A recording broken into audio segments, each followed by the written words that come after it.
Hi, everyone. I would first like to extend a huge thank you to the organizers of this conference. It is wonderful to be here with you at Dubai's Assembly for Generative AI in 2023, and such an amazing group of speakers that came before me, as well as the attendees, makes this a very special opportunity to chat with you.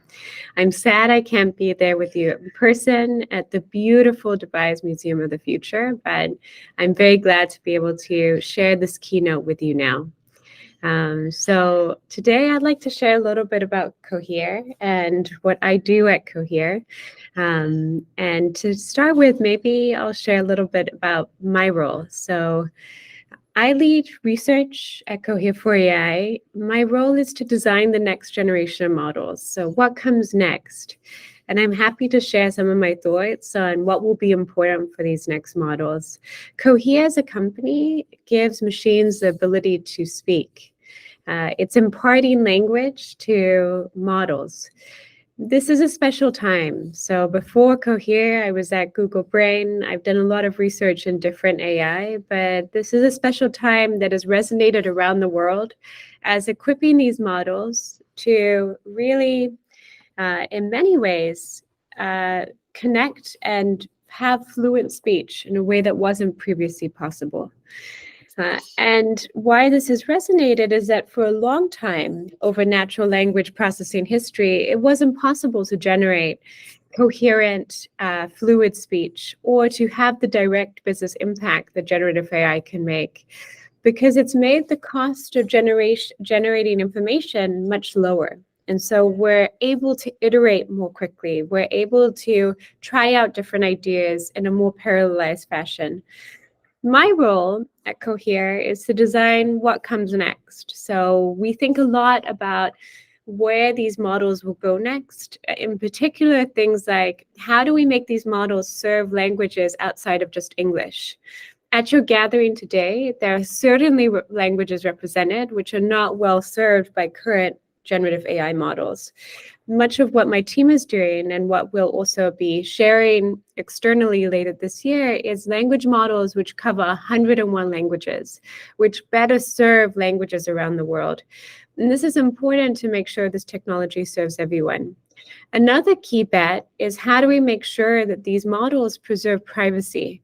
Today, you may have heard a lot about privacy. The difficulty with privacy is that we want to make sure that we have accurate data provenance, that we empower users to own their data, and we have things like private deployments, which makes sure that the models are hosted and deployed in a controlled setting. And this is all to make sure that you have more control over how the technology is used and what data it's used on.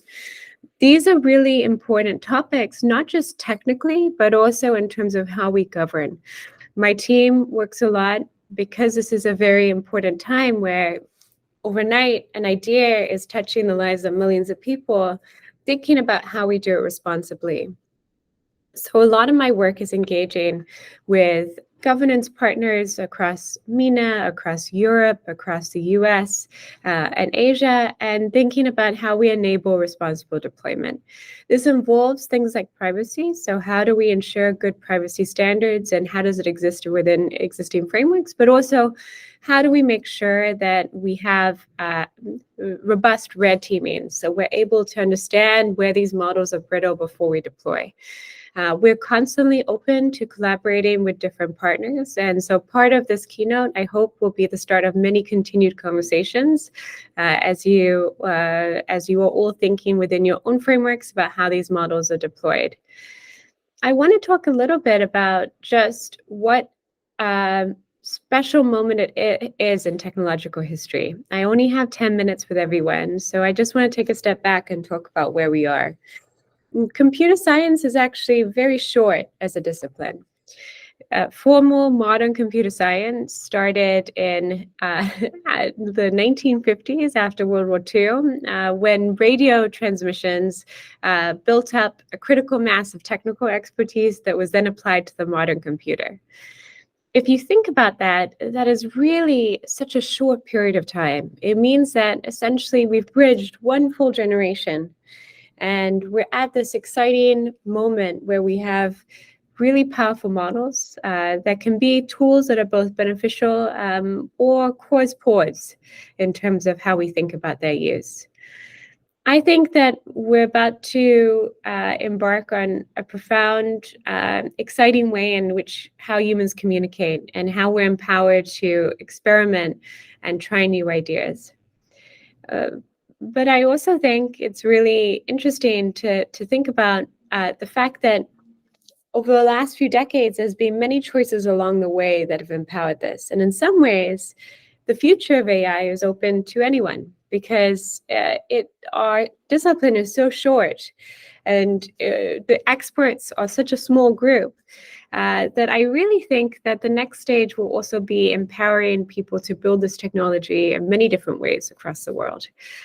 Because if we see the history and we look at what's led to this, there's been a few things that led to this breakthrough last year.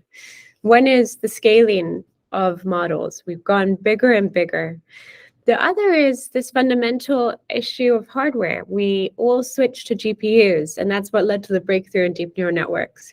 This is fascinating to think about because in some ways this was lucky, right? We had GPUs we were using for video games, and then we repurposed them and we're using them for models. But the third thing is this optimization. We've done a fundamental change in optimization. We've moved from many small models to a single universal model. This is a fundamental shift in our decisions of how to model. Instead of hosting many small models for your enterprise or for your research problem, you're going to end up hosting a large universal model. It's a profound shift in how we think about what a model is for, because now we almost expect it to do everything. And this causes a shift in how we think about the use cases.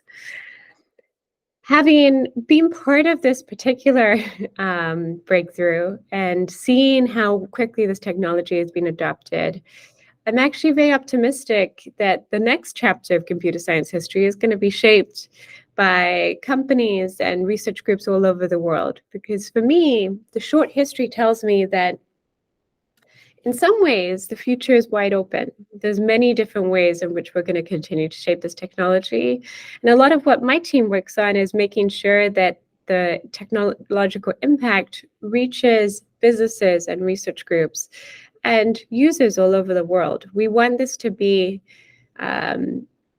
language, not first-class citizen. We want it to serve all languages. We want this to be privacy preserving and responsible. Our key driver of how we think about it is that we should be able to safely deploy in enterprise environments. And all this comes back to how you think about your domain expertise and your business and thinking carefully about where this fits in with what you're already doing. So I'm happy. I think this is the start of many conversations. Feel free to please reach out after this keynote. I'm happy to keep chatting with many of the dignitaries that are here at this forum.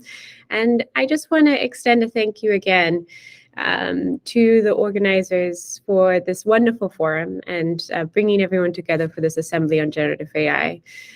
This is powerful technology, and so it's very timely that we all gather here today and think through what it means and what are the future potential impacts.